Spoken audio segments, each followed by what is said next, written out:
What's going on, everybody? Happy Thursday, and welcome to the Word on Woodward presented by Raymond. Empower your purpose with Raymond. We are live right here every Tuesday and Thursday starting at noon. So make sure you like, subscribe, and turn on those live notifications so you don't miss a single second. And you guys, make sure on whatever platform you're watching on, if you've got a comment or a question, you drop it in the comments and we'll try to read it on the air for you. We've got a very packed show for you guys today. Ken Kale is going to be joining us, and we've got exclusive interviews with Tigers pitcher Buck Farmer, Hockey Hall of Famer Larry Murphy, Fox Sports Detroit broadcaster Matt Shepard, Casey Mize interview, and a lot more. I know Art is very excited about this Casey Mize interview later in the show, aren't you, Art? Well, yes, actually, I am Daniela. Very rarely, the one thing about covering sports, which is great, is that there's really no generational gap. I'm probably old enough to be Casey Mize's older brother. I would love to say that, but uh, but but we kind of bonded. I mean, I really like him. I like his confidence, and I think you're going to see this in this interview that he's rated the number one pitching prospect in all of baseball, not only for his talent, but because I think of the belief system, what he has inside his heart. So, yes, I call him Arthur because he's the king of the hill, and I think that fans are going to be. If you don't know much about Casey Mize, I think you're going to glean a lot about what kind of player he's going to be for the Tigers based on that interview. Tremendous job done by the interviewer. I really got a lot out of him. As always, Art, as always. Oh yeah, sure, Casey sure. Mize Let me. is actually getting I'm pulling first. Yeah, there you go. I pull. Now, to tell you, Danielle, I'm pulling a Carly here. I'm patting myself on the back. All I need is some Okay. broccoli behind me, and so. You can't talk about Carly when she's not here to defend herself. We'll have to see what she has to say Oh for yeah. herself later in the show. You're in for it, I, Art. You're I'm in a for it. class act. I'm a real class act. Well, we're talking about Casey Mize. He actually got his first start in the Tigers inter-squad game happening today. It's happening right now, actually, and Matt Shepard is going to join us live later in the show, so we'll talk to him more about that. But first, let's get to our Big Three presented by Chevy, and we're going to start talking about the Tigers inter-squad game that they played yesterday. That was the first one of this summer camp, and the news that comes out of it was Michael Fulmer got the first start for the Tigers, which is great to see. It's just great to see him healthy on the mound and really in some good shape. Yeah, he looks different. He doesn't look like the Michael Fulmer I Mhm. think that we remember, the Michael Fulmer that won the AL Rookie of the Year a few seasons ago.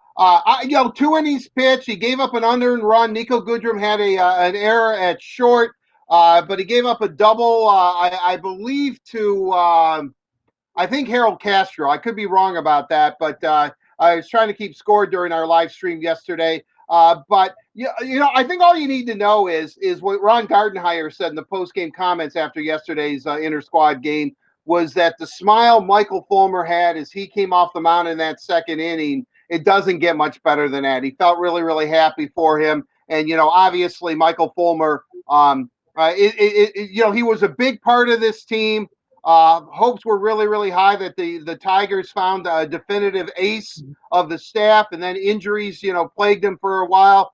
Not only Tommy John surgery, but with his knee as well, and and he's rededicated himself. He looks like a completely different player, and that's really good news for the Tigers.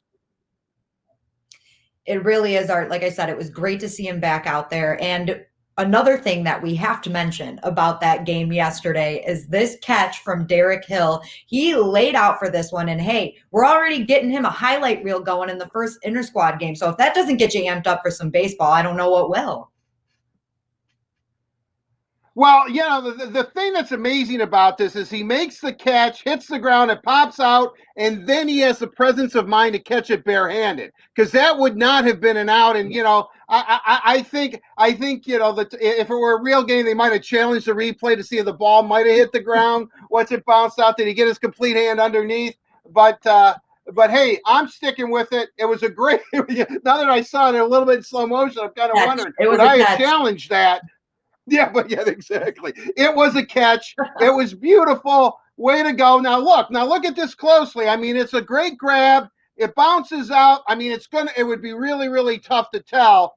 But that barehanded, just to have a presence of mind. Obviously, Derek Hill is another number one draft pick by the Tigers. I believe he was picked in the first round in 2014, and he was known as a defensive specialist. I mean that he can cover ground. He can go for miles. He could probably cover not only center field at Comerica Park, but at Fifth Third Bank in Toledo. I mean, he can. He's that quick. He's that fast. He can run. I don't know how far Toledo is. Like 75 miles or whatever. I mean, he's that good, and I think he proved it yesterday. Yes, he did. That was a great catch. Another guy we're going to talk about for our second topic of the big three is Spencer Torkelson, who I believe did get to take an at-bat during that inter-squad game yesterday. But some of the coolest things was seeing him learning from Alan Trammell. Torkelson was getting some work in using one of those pancake gloves and taking some pointers from Trammell. How cool is that to be 20 years old, newly drafted, the first overall pick, and you're already taking advice from a Hall of Famer? Well, yeah, certainly. I mean, I love it. Like when I guess the Torque man's dad had to say, you know who you're talking to, or he had some sort of interaction with Alan Trammell, and Spencer said, yeah, I do know, it's Alan Trammell, but. So that was kind of a little interaction. So they have a bit of a brief history, but hey, it doesn't get better than Tram. And I know Ramon Santiago is also working with him. I mean, the Tigers, it looks like they're going to try. They're going to see if he can play third. And, I'm pretty sure whatever this young man sets his mind to, he will. But he did get in the game. He was a pinch hitter yesterday. He grounded out kind of in the hole. The throw was off the bag, and Torque's blazing speed, he almost beat it out, but they were able to tag him out. Just an at bat. He made contact with it. Riley Green, by the way, was also in the game yesterday. And he was, and I don't know how this happened since it was the honor system, but he was called out on strikes, not swinging. He was called out on strikes. So at least the written reports that I read. So, I mean, it's a cruel world for the young rookie there when you get called out on strikes in an inter squad game where there's no umpires. Maybe we should put you behind the plate, Art. You should ump an inter squad game. Oh, that would be great. That would be great. Maybe I could lose some weight then. I'm sure I'd sweat off about 50 pounds, which is exactly what I need to do. Yeah, I would pay to see that, Art. So maybe we will try to make that happen. But let's move on to our third topic of the big three for today. And this one is some NHL news. Well, I guess we can call it speculation. Elliot Friedman reported that the tentative date of the NHL draft will be October 6th. 2021 training camps will open November 17th, and the season will start December 1st. Now, I want to stress that this is tentative. We know that every situation that we talk about is very fluid right now, and they haven't even started the 1920 season. So talking about the 2021 season, again, very fluid, but it is good to see that they're moving forward and they have some of these dates in mind. Well, yeah, I mean, depending on what happens with COVID-19, whether they're able to complete this season or not, I would think if they're going to have to cancel the season, obviously we're all in a holding pattern again. I would say that these are probably dates that are probably going to hold true, and this is pure speculation on my part. If the rest of the regular season, if they don't award a Stanley Cup winner, I mean, October 6th is the draft. That kind of makes sense. Camps open on October 17th, and then you've got about, a 6-week window here, and then they start on December 1st. They're going to play an 82-game schedule, so, I like that. I mean, it gives us something to shoot for. We know that the Red Wings on October 6th are going to be picking 4th overall in the first round, and then I would assume on the next day, on October 7th, would be rounds 2 through 7. Red Wings have 3 picks in the second round and 2 in the third. So it's going to be very, very busy for us, for the Red Wings, especially, and for us that cover the Red Wings, those 2 days with the first 4th overall pick, and then 3 in the second, and then 2 in the third. So they're going to be, Steve's going to be picking guys fast and furious there on day 2 of the draft. So that's good to see. Again, I applaud these leagues for trying to start. Unfortunately, it just appears that, as we've been saying, and this is just fact. This is all going to be dictated. The elephant in the room, as I like to say, is COVID-19. Where's this thing going? Where is it headed? Can it be controlled in a bubble environment? I sure hope so, because then there will be sports. So let's see where it goes. The two hub cities in the NHL, being in Canada, I think they're trying to do it right. So, I look at these dates, and I'm just hopeful and prayerful that October 6th is the draft, and sooner or later, Askarov is a Red Wing. That's the way I look at it. We're just a couple of weeks away, a few weeks away now from the projected start date for the NHL. So as we get more news, we'll of course be updating you, and we're hoping that all goes as planned. And like you said, our October 6th, we're going to be taking our 4th overall pick. But that wraps up our big three for today. A big thank you to Chevy for presenting the big three. Chevy cares. That is why Chevy Clean dealers are committed to using enhanced vehicle cleaning measures with CDC approved cleansers before delivering your vehicle after purchase or service. So when you're ready, you can find new roads with confidence. And guys, we're going to get you right into today's mailbag delivered by our friends at Little Caesars. We're talking about NHL news. So who better to bring in than Ken Kale? Ken, as always, thank you so much for joining us today. Great being with you today. Another lovely day out there, 90 degrees, and baseball's in the air. I like that. Baseball is definitely in the air, and you just heard us talking about some NHL setting tentative dates. Again, that was reported by Elliot Friedman. What was your reaction, Ken? Are you happy that they are kind of looking that far forward? Yeah, I really am, and I think all Red Wing fans are too. And of course, the Red Wings won't be participating in the play-in games or the playoffs, so the next opportunity to see our hometown guys in the red and white sweaters will be probably in the early part of December, which is good. And, us around here in Detroit, something to really look forward to, especially with the draft coming up in October and then free agency right after that. And then, of course, the regular season in December, which I think is a lot earlier than what was expected. It seemed like everybody was going to, have their sights on January 1st, perhaps. But what this means to me is the fact that if they do start December 1st, the season will end a little bit shorter. And, probably the regular season, if they play 82 games, will end sometime in May. And, you can get back on schedule for the following year, too, after the playoffs and have everything like it was before, barring this COVID thing works out okay. So I like it. I like the fact something to look forward to. We keep our fingers crossed that everything's going to happen the way it was planned, and we'll have some hockey back here in the wintertime. Ken, we've got a hockey-related question for you for our first mailbag question. I do want to remind you guys, too, whatever platform you're watching on, if you have a question or a comment, please drop it in the comments. We'll try to get to it today or maybe even in a future show. So please continue to do that. This one is from Mike from Novi. Ken, do you think Steve will use the Wings cap situation to his advantage in trades or free agent signings? Well, that's a good question, Mike from Novi. And I think the opportunity for the Red Wings right now is the fact that they have some money in the bank and that they can use on potential free agents. But like Daniela, like Art and I talked a couple of shows ago about Steve Yzerman, I think he's in the rebuilding mode right now. And I don't think he's going to throw a boatload or term into any free agent player that is out there right now. I think what we've seen in the past until this thing gets going is that Steve will likely go 2, maybe 3 years, and that's pushing it if he does sign a free agent player. So there's going to be a lot of money. You don't need to spend to the cap. I know Ken Holland, when he was here before, he liked to be at the cap all the time, but it was a different team back then than it is right now. So you have to really understand he's doing. He's building for the future. He's stockpiling draft choices. If there happens to be a case where somebody might want to come to Detroit and play,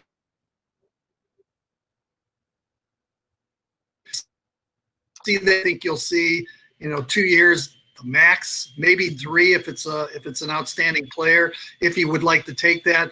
But I just think that it's going to take time. It's going to be a slow process, and that's where we're going to go from here. Art, the next question is for you, and it's a baseball question. So we're going to get to question number 2 here. This one is Max from Royal Oak, and he asks, who do you think will be the Tigers MVP this year? Wait, let me guess, Art. The Torque Man.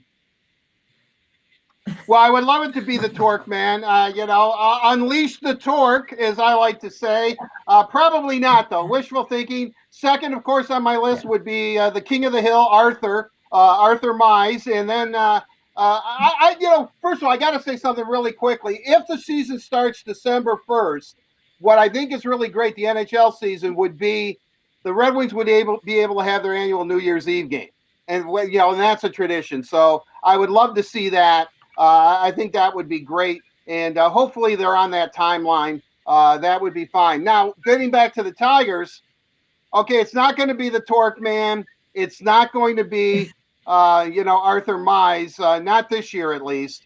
So I would think, and I'm going to go outside the box. I know I talked about this, and Double D brought up some good points yesterday. We were talking about this specific player I'm about to pick during the live stream, and that is Austin Romine. Because if the Tigers are going to do anything this season, I think we all know that it's going to come down to pitching. Pitching is going to be their hallmark. That's where they're going to do it in a 60-game season. And that means that Austin Romine, who will call all the games, will catch a majority of the games, is going to be working with a pitching staff that is going to be extremely deep. He's going to have to develop relationships with each and every one of those pitchers. He's going to have to develop a trust system. So I think Austin Romine is key because he's going to have to go out there to the mound. I know there's only 6 trips and all that. But if to settle a guy down, in the dugout, always talking to him. I know you shook me off on the curveball, but this guy, you got a great curve. It's going today. You've got to throw it. Whatever. I think that's going to be the key. I think that's going to be essential, especially as we saw yesterday. And granted, it's only one inter-squad game, but pitching did seem to be ahead of hitting, even though there were a couple of bangers, a couple of home runs yesterday. But I think that Austin Romine is going to be key. I think your catcher is going to be key. And, and he's got a little bit of pop. He'll add some offense. But the key for the Tigers season this year is that pitching staff. Austin Romine is in charge of that pitching staff, at least on the field. And I think that it's going to be Austin Romine. I think he is the MVP. I know it's a little bit out of the box. It's not maybe the sexy pick like the Torque Man or Arthur Mize. But I think it's Austin Romine. I really like that pick, Art, because like you said, it might be quietly that he's the MVP. It might not be as pretty as the other choices, but that's really the reason they brought in Austin Romine. They wanted that veteran presence. They wanted that leadership role, and that's exactly what he's going to bring to the Tigers. Exactly. I truly agree with that. I mean, Ken knows how important leadership is, over the years. And, you need somebody there to bring it together. And I'm not saying there isn't leadership on the Tigers. There's leadership all over that roster. But when you have a catcher, and I'm going back to Bill Freehand. I know I'm dating myself, or Johnny Bench, even Big Wheel Lance Parrish. I mean, you have that presence behind the plate, and he sees the whole field. He sees everything. I just shut off my light. There we go. With that said, it's one of those touch things, Like my hands start going. I guess it doesn't do that.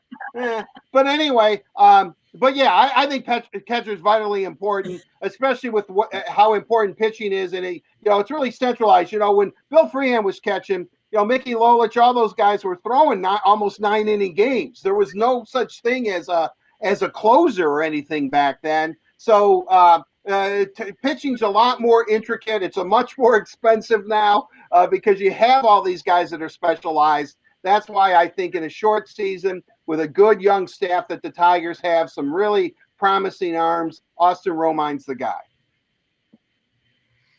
I do have a catcher story I'd like to interject right now, if that's okay. Yes, go ahead. Yes, please, Ken. Art and Danielle about Bill Freehand, and I remember when Denny McLain, this would have been around 1970, after he had his 31-game season in 68, but he was kind of on the downside and he was going through some personal problems. But anyway, he was pitching in a game in 1970 and they were playing the Baltimore Orioles, and the Orioles got him for 3 runs. The first 7 batters got on base, so bases are loaded. It's 3-0 Orioles in the first, nobody out. And Freehand goes up to the mound and says, "Hey, Denny, what's going on here?"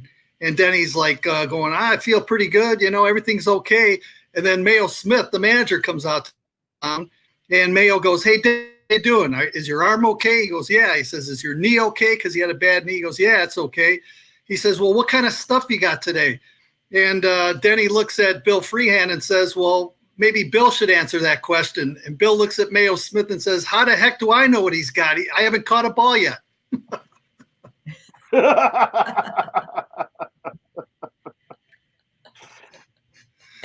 Ken, you That always stuff's have not too the best good. stories, I swear.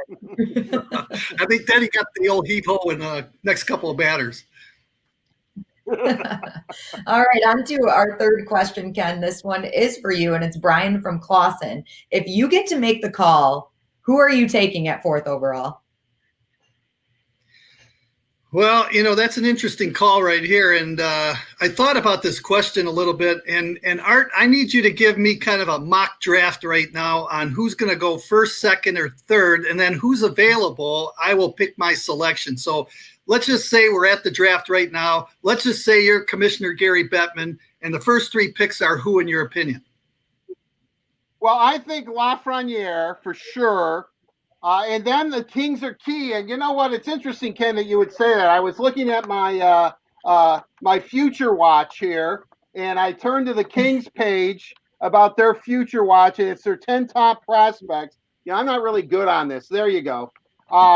And out of their 10 prospects, 2 are defensemen, and the other 8 are forwards. So I guess I'm hoping and I'm praying that that they take Jamie Drysdale at second, but I don't think that's going to happen. I think that Stützle and Byfield are too good to pass up. So whomever they take at second, let's say for purposes they take Stützle at second, the Kings, Byfield falls to Ottawa, and then that means that's up for grabs. Jamie Drysdale, Cole Perfetti, the 2 Swedes in Holtz and Raymond. And, obviously you have Marco Rossi in the mix. And then don't forget, my dark horse favorite, and I know Steve would kill me if I keep saying this, but Askarov, the young Russian goaltender that I'm obsessed with, but I might be the only one.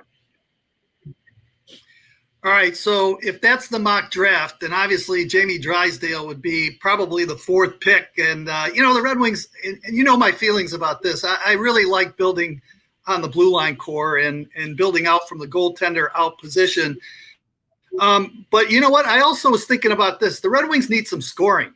And, there's a look at Jamie Drysdale right now, and he certainly has been a pretty solid performer. He's one of them puck-moving type defensemen that the Red Wings need and would really help the Red Wings, I believe, down the road. But I was also thinking, too, the Red Wings need some scoring. And it seems like Philip Zadina last year before the injury started coming along, and I think he's at the age right now where he's got some experience. He knows the pro game in the NHL, and I expect good things from him. Mantha, of course, if he stays healthy, he could probably score 35 to 40 goals. Bertuzzi's in that 20-goal range. Larkin's in there as well, maybe 25 to 30. So I'm thinking within the next couple of years, keep that going.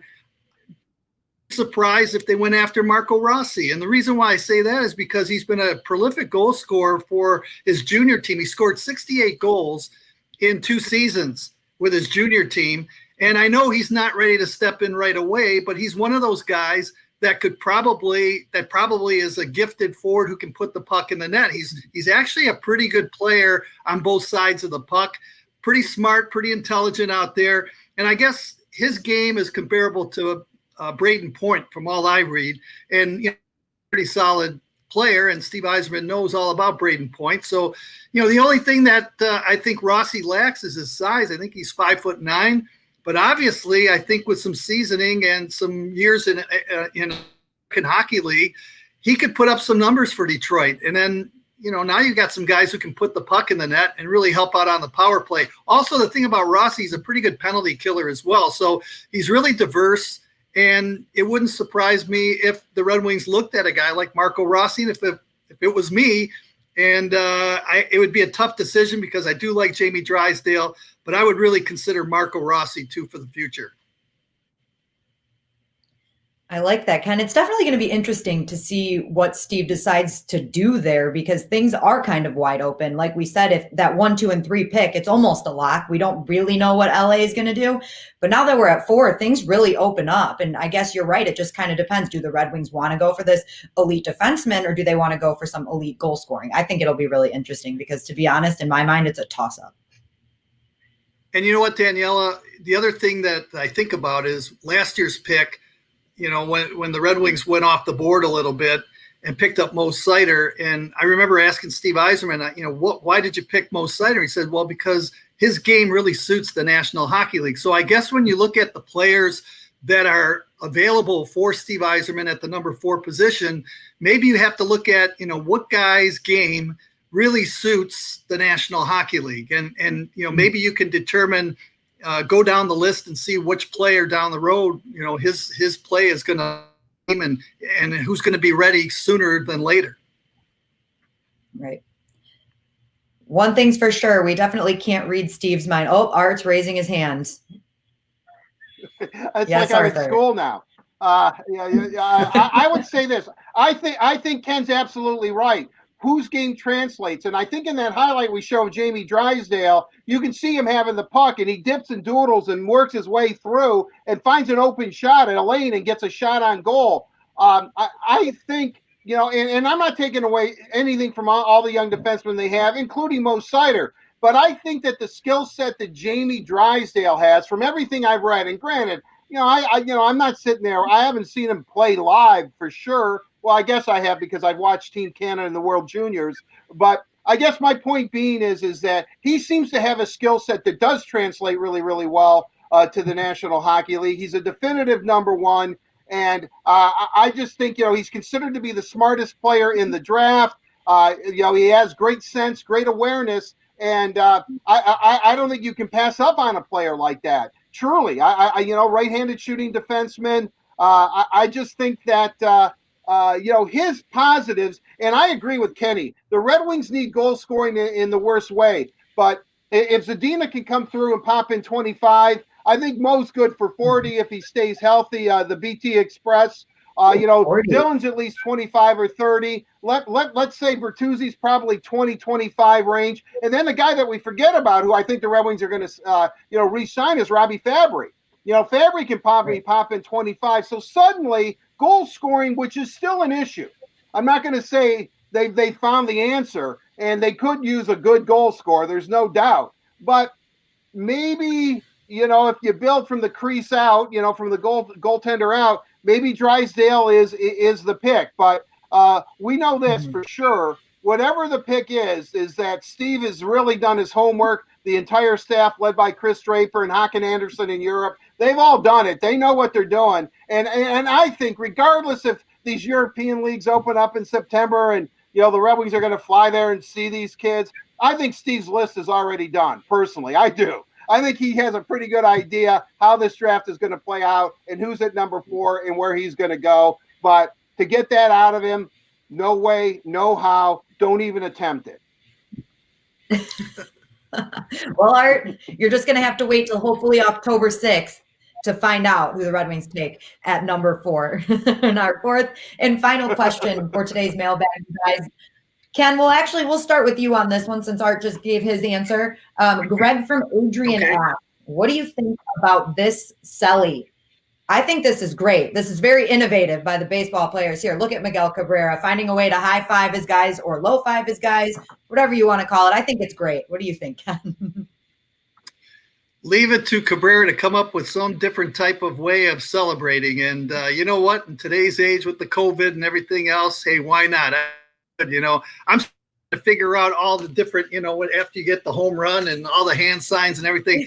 I tried to do it the other day. I couldn't do it. This is a lot easier. It's like the old high five or shaking hands. So I don't mind this one. It's pretty good. Art, what do you think? Well, I like it and I understand it. I mean, you can't get further away from your face if you're tapping each other's feet. I look at it this way, and I'm dating myself, but I know that Ken can appreciate this too. When we were growing up and we started watching players, when any player in any sport did anything well, maybe they would shake hands, but there weren't even high fives back then. What they did was they slapped each other on the butt. Remember this, Ken? I mean, a guy would hit a home run and you would swat his butt, you know? Everybody did, even in the dugout, you know, everyone's swatting each other's butt. So I'm thinking to myself, should we bring butt slapping back? Because I don't know everything I've read about COVID-19. You know, I don't think you can contract it by slapping someone's butt. You know, and so I'm all Art, you for started another hashtag. No, Bring back no.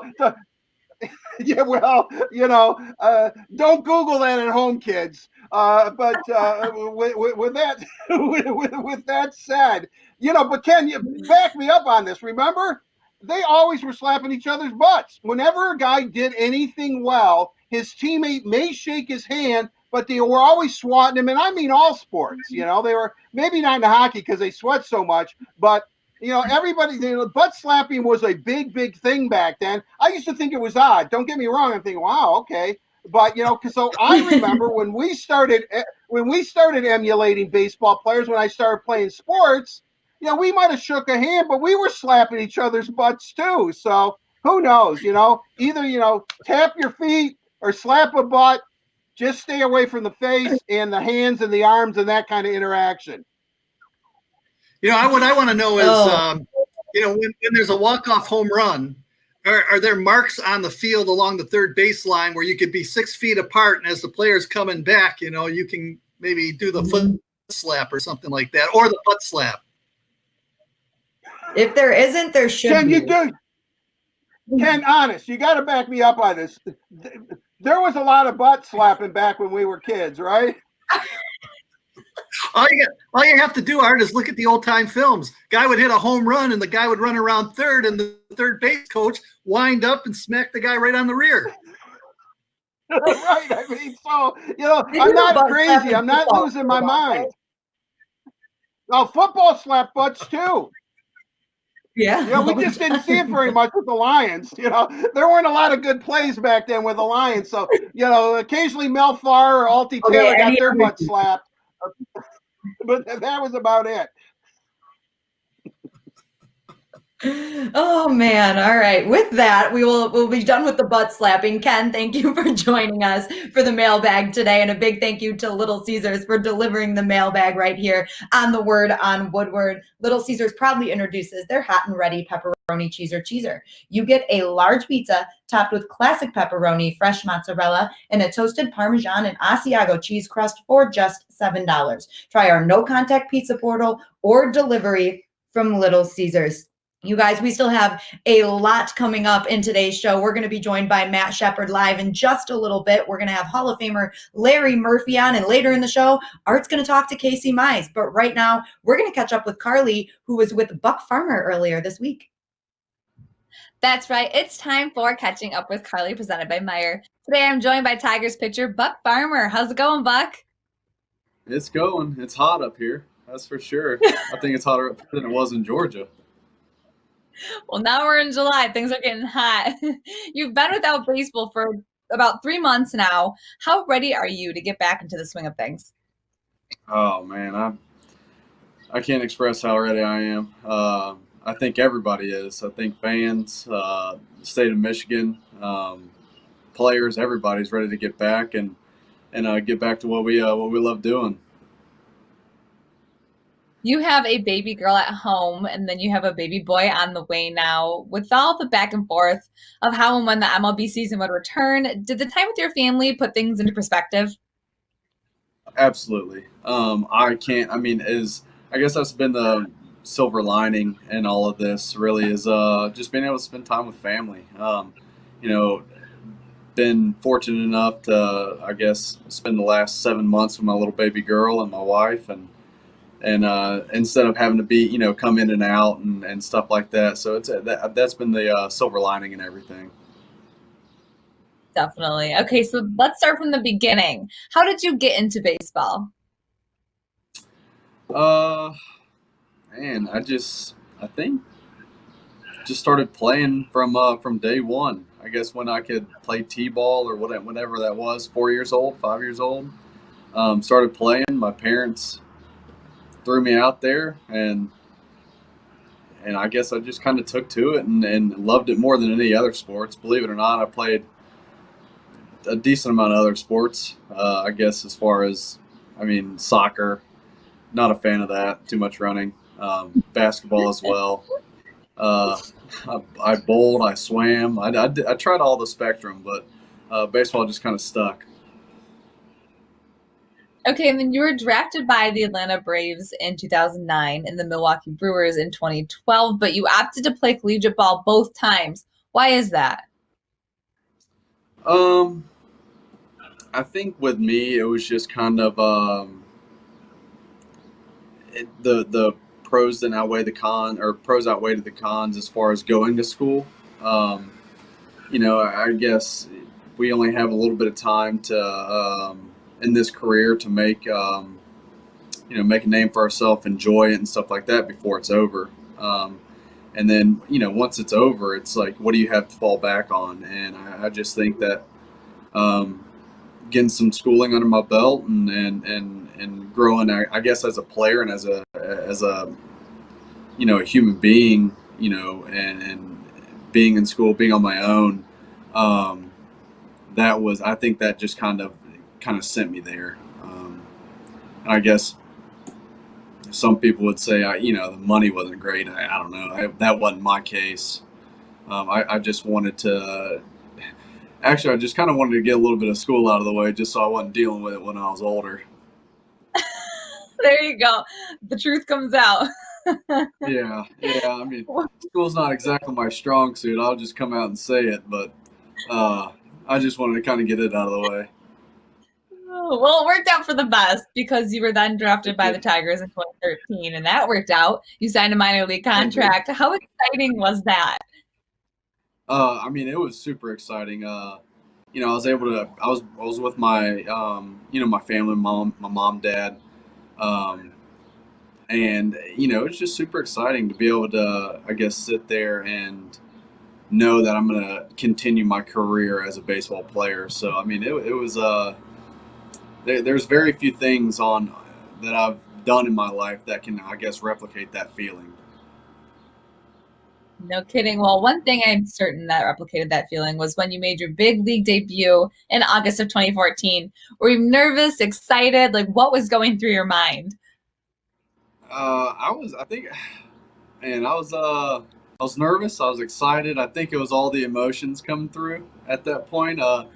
One, because we were trying to win a pennant that year, win the division that year, and they sent little old me out there that's been in the minor leagues for a year. And then I guess I kind of really had big shoes to fill too, because at that point it was I was filling in for Verlander because he had just went on the DL, um, and it was just like, wow, I got really big shoes to fill here. So that brought in the nervous aspect of it, and it was all the emotions. Okay, now we know last season wasn't what anyone wanted, but looking forward to the shortened season, do you think it's anyone's game, or should I say season, like anyone has a chance to make it to the playoffs? Absolutely. I mean, there's a lot of teams that are really good through 60 games, and then, or just through, half a season, 40 games. There's a lot of teams that are really good through those 40 games. And then, they kind of, I don't know what happens, but they just kind of hit that patch of where the game starts catching up with them, or they just kind of go through a slump. Everybody in the lineup or on the pitching staff just goes through a lull, and then it's just kind of tough to dig back from. But now it's like, you talk 30, 40 games, and you're talking 3/4 of the season now, half to 3/4 of the season. So yeah, I think it's anybody's game this year. It's just all in. I think the biggest determining factor is how everybody's prepared up to this point, getting back to spring training. Right. And how weird will it be playing without fans, do you think? Uh, Yet to be determined, I think. Mhm. I think that's a huge thing is for myself coming out of the bullpen, fans, whether we're at home or on the road, fans kind of being screaming in your ear, stuff like that. And when I'm jogging out onto the field, it's it gets you going, it pumps you up, stuff like that. But jogging out the dead silence is kind of going to be a little weird, I think. Okay, last but not least, do you have a message for these Tigers fans watching right now? Absolutely. I mean, don't sleep on us. I'm just going to say that, and I wish you all could be out there in the stands with us, but please, tune in, continue to support us, and we love having you all. Love it, Buck. Thanks so much for your time. I really appreciate you being on Catching Up with Collie presented by Meyer. I hope you and your family stay well, and I can't wait to see you out back on the mound. Yes, thank you. Thank you, Carly. And there's Buck Farmer right there. We're taking a look. It's at Comerica Park, and he's got that beard going still. I was going to say maybe he shaved it with this heat going on. He even said it was hotter here than it was in Georgia. So I'm surprised he's still rocking that beard, but hey, good for him. Looks good. I love it. Carly, great job with that interview. Let's get into Bet You Didn't Know, presented by Motor City Casino Hotel. And guys, as always, Art has the secrets for Bet You Didn't Know today. So I don't know what's up his sleeve. Again, Carly, I don't even know if you and I are on the same team or not today. So Art, what's going on? Well, I'll tell you what's going on. I ran out of dry shampoo today, so I'm a little bit miffed, and so as you can tell, the hair is awful, and I know you two would appreciate that. Secondly, I've got a real good connection with George Farmer, better known as Buck Farmer. His daughter was born on November 5th, which is also my birthday, so she is part of a group. There's a large number of Detroit media people that were born on November 5th. Gifts and cards are expected from you too on November 5th, by the way. But with that said, we're known as the November 5 tribe. So Buck Farmer's little daughter is a triber. She's part of the November 5 tribe. Welcome, young lady. It's great to have you as part of our group. And then with that said, it's time for Bet You Didn't Know. Wait, I have to interrupt you for Today, 1 second here. Yes. Because you were talking about Carly earlier in the show. I think he opened the show saying that he was patting himself on the back and pulling a Carly. So I just had to let her know that before we get into this. Art, sometimes confidence is a good thing, man. Hey, no, I mean, all I said is I just needed a couple pieces of broccoli behind me and I could have a healthy snack. I mean, just like... That looks, all right, I'll look at that castle art. No. I mean, I like it. I can get material out of that, for years. I mean, I think that's really nice. I love, it does. It actually, I know it's moss, but it definitely does look like broccoli. Yeah. It's not, unfortunately, not broccoli. So if I need a mid-show snack, I will not be nibbling on this. Hey, moss has to be good for you too, I would imagine. All right, let's get to Bet You Didn't Know, because I know the audience is clamoring for this. All right, today is July 9th. This is Two Truths and a Lie. So I'm going to give you a date, a year on July 9th, and I'm going to say something, and then you've got to decide which two are true and which one is obviously the lie, okay? So here we go. Hard. Is it obviously the lie? On July 9th in 1927, Wings Hall of Famer Red Kelly is born. On July 9th in 2002, Tiger Robert Fick leads the American League to a rout in the All-Star game. And number 3, on July 9th in 1991, Tigers Hall of Fame pitcher Jack Morris starts his 3rd All-Star game of his illustrious career. So there you have it. July 9th, 27, Red Kelly born. July 9th, 2002, Robert Fick leads the AL to a rout of the National League in the All-Star game. And in 1991, Jack Morris starts his 3rd All-Star game of his Hall of Fame career? Who's Two going truths first, and a Art? lie.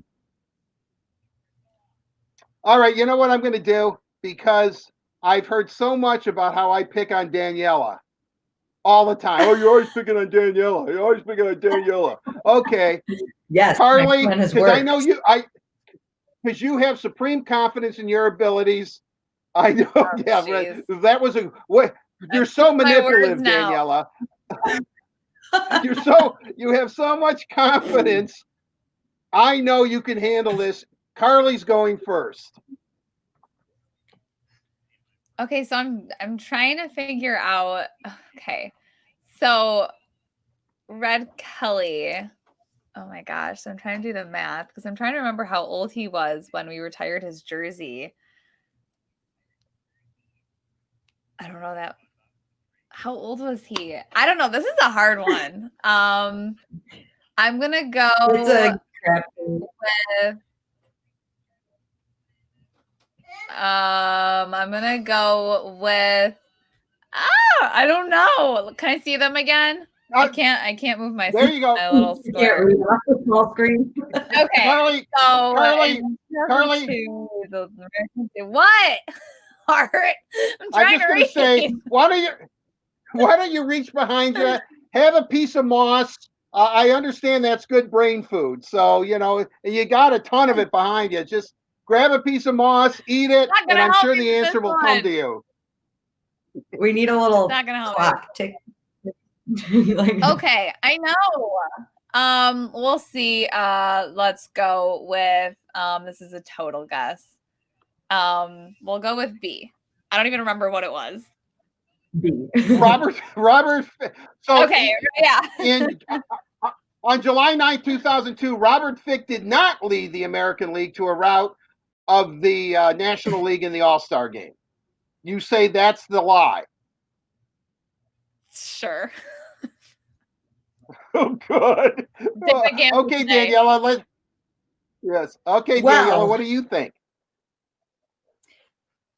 I actually know, I don't know why I know this, but Jack Morris pitched in 91 in the All-Star game, but he wasn't a Tiger, if I remember correctly. He was on Minnesota at that time. So I'm eliminating that as my answer.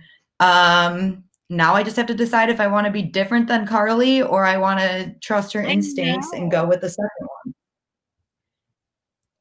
one. 1927 sounds like a good year for Red Kelly to be born. I was trying to do the math. I was trying to remember how old he was when we retired his jersey. You know how I am with math. Let's not even try it.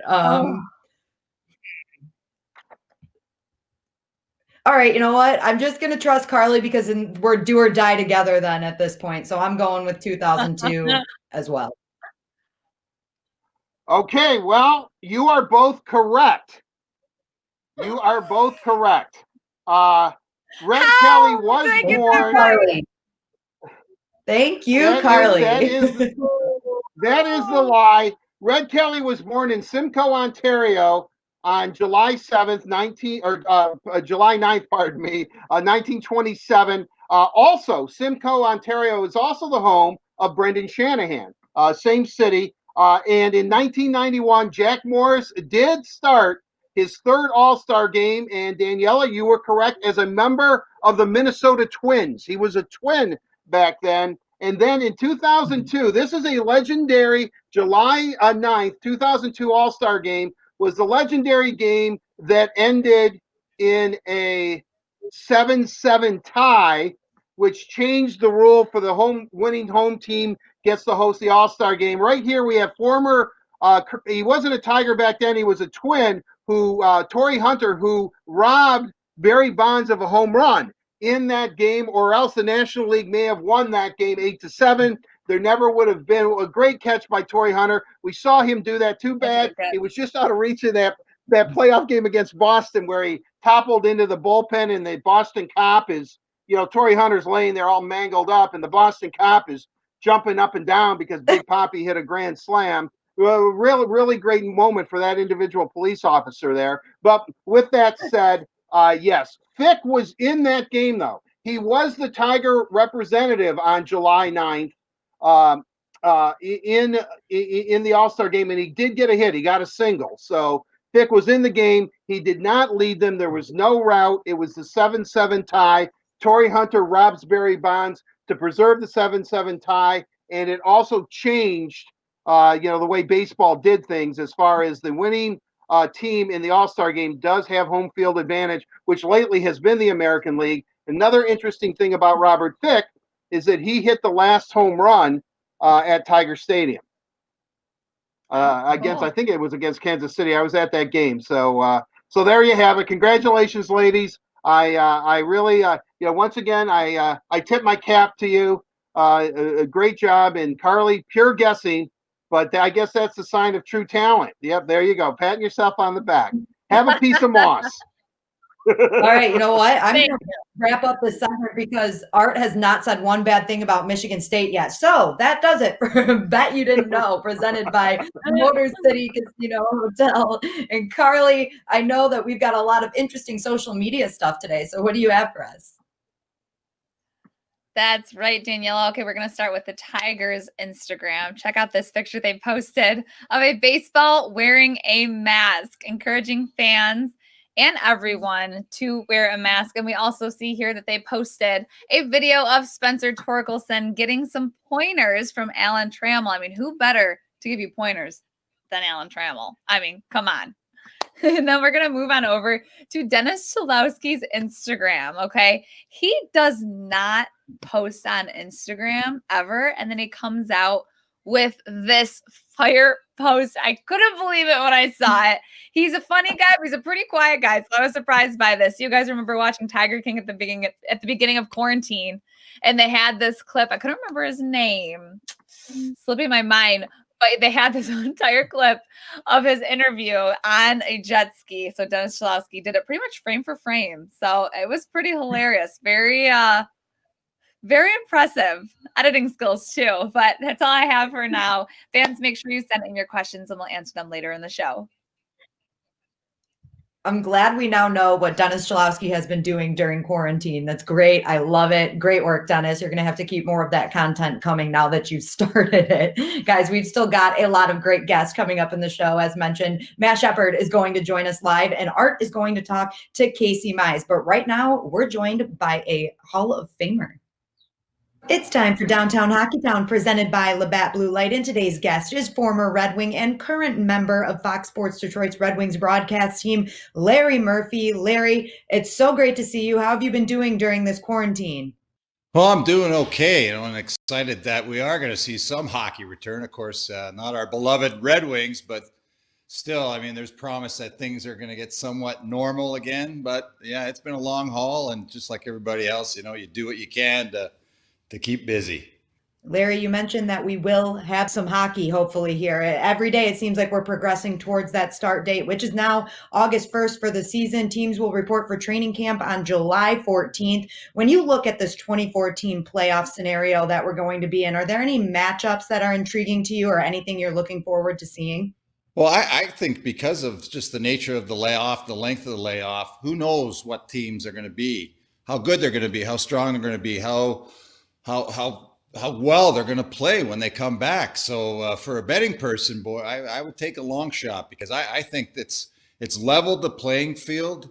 And I think that we can expect to see anybody come out on top with the Stanley Cup. So I love the format.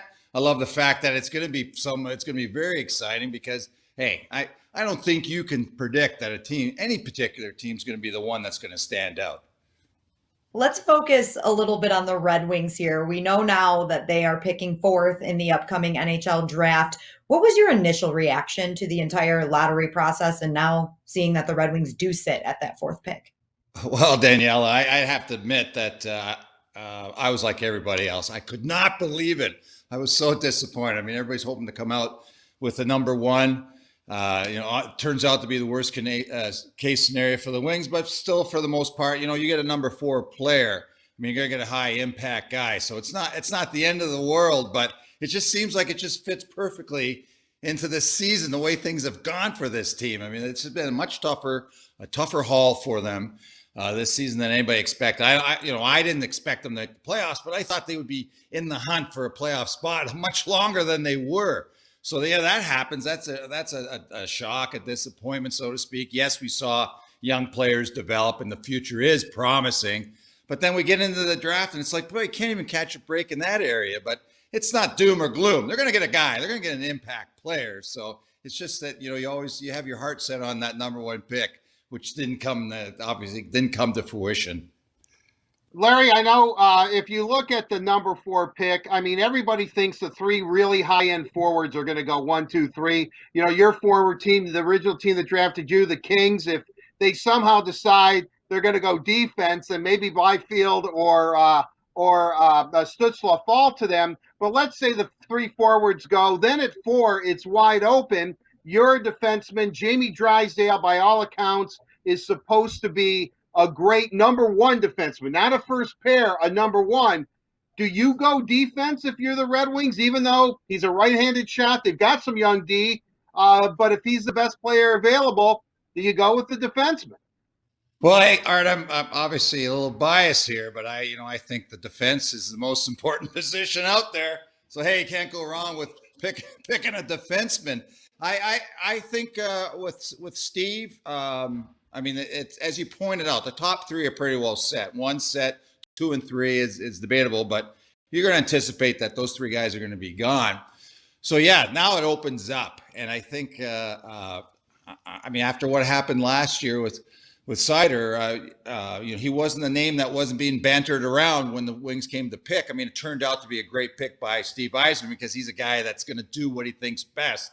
He's not going to follow the pundits who spew all this expertise, which in reality is just rehashed from somebody else that said it. Yzerman does his homework.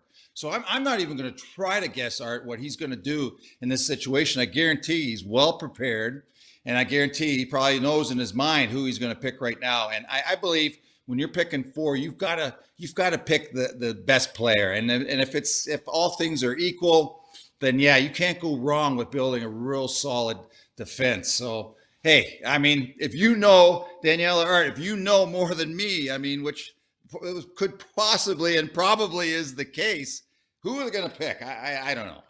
Larry, I know you don't want to really get into it, but we know the Red Wings got hosed big time in this draft lottery. I mean, we all know it. No one wants to accept it, but that's kind of where we're at. Yeah. But with all that said, and I'll say Askarov, if Steve really wants to upset the apple cart, take the Russian goalie at 4, and people will just the league will blow itself up if he does that. But with that said, I want to go back to when you became a Detroit Red Wing. Now, I know that the decision, you had like a minute or so to go before the trade deadline was over. They finally got hold of you. But Scotty Bowman, and I brought this up with Scotty a few weeks ago, was overjoyed that they acquired you from Toronto. I mean, if Scotty could do somersaults, he would have done somersaults. When you walked into that room for the first time, was Scotty... I mean, did he embrace you? Was he so happy, or did he ignore you in typical Scotty fashion? How did that come off?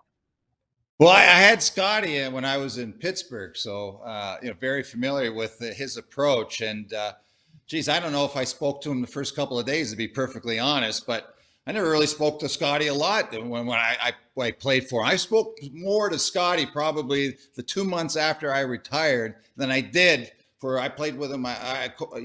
He coached me for, I don't know, maybe 6-7 years of my career. That's just the relationship we had, and that was fine with me. I love the man. Don't get me wrong, but yeah, he wasn't there. Like, he didn't come to the airport to pick me up. I mean, let's not get carried away here. And when I got to the rink, I think I didn't see Scotty till I got on the ice, I think, for the first practice, but it was fine with me, and he had made me feel welcome, and obviously put me in a real good situation here in Detroit, and that's what I expected. It played out exactly as I expected with Scotty. In your time in Detroit, you were paired with Nick Lidstrom on the blue line. You guys were a great pairing. There's no doubt about that. All the history and everything you went through with the Philadelphia series, it was great. But what was it really like playing with a guy like Nick Lidstrom, and how did your guys' relationship build over the time that you spent with him? Well, it was interesting. The path to Nick, I didn't start right away paired with Nick. He was using, I think Vladdy was playing with him, and I was moving around. At times, Danielle, I even played with Sergei Fedorov. We had some injuries, and Scotty put Sergei back on the point, and I played with him for a couple of games, which I got to say, it was awesome. I mean, his approach to defense was like no other. He was very effective as a defenseman. Didn't skate backwards much, but boy, he did his job out there, and I really enjoyed that experience. But it progressed along. Scotty moved around different guys, and then I don't know, it was maybe the 6th, 7th, 8th game I was here with the Wings, and he started playing me with Nick, and I think he liked the chemistry because Nick's the type of guy that I enjoyed playing with. He's a guy that is a puck possession guy, positional guy, somebody that you know exactly where he's going to be at all times. And if you're an out and you're available, he's going to get you the puck. And so playing with Lidstrom, who's one of the all-time greats of this game, was definitely, for me, was a luxury. Enjoyed every minute of it, and very easy to play with. And of course, off the ice, a real personable guy. He wasn't a big rah approach. But that was the way Eisman was the same way. Steve Eisman, when he was the captain, wasn't a guy that that banged the drum. I mean, when he spoke, everybody listened, and that was the same thing with Nick Lidstrom. His approach was somewhat lead by example, and also when he said something, choose his words carefully. Boy, everybody in the dressing room was all ears. So those guys were a very similar approach of being captain and very effective. Hopefully we get in the future here with some of these defensive prospects. Hey, and maybe even a new one at this point. We'll have another Murph and Nick out there and repeat in the 97. Well, hey, you got to, you know what? I mean, goaltending is your Right. most important position, but a strong defense, boy, I kind of think it kind of moves out. So yeah, the Wings have got a lot of, there's a lot of potential there. A lot of guys, it's funny how quickly things, if they do pick a defenseman in that 4th pick, then all of a sudden, you look at the makeup of the defense of this team, and all of a sudden, you're pretty excited.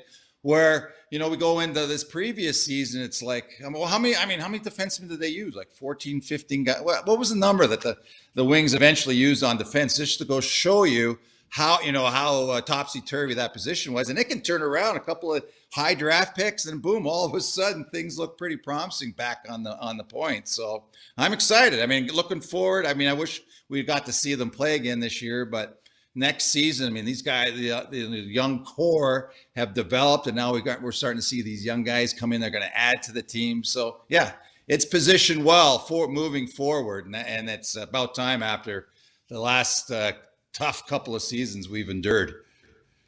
Yes, well, Larry.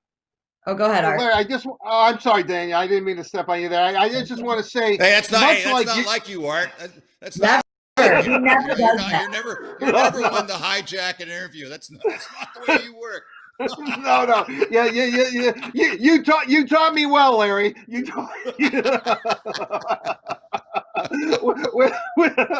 With that said, much like yourself, Steve's a big fan of the Word on Woodward. He watches every show, so I don't want to put words in your mouth, but I want.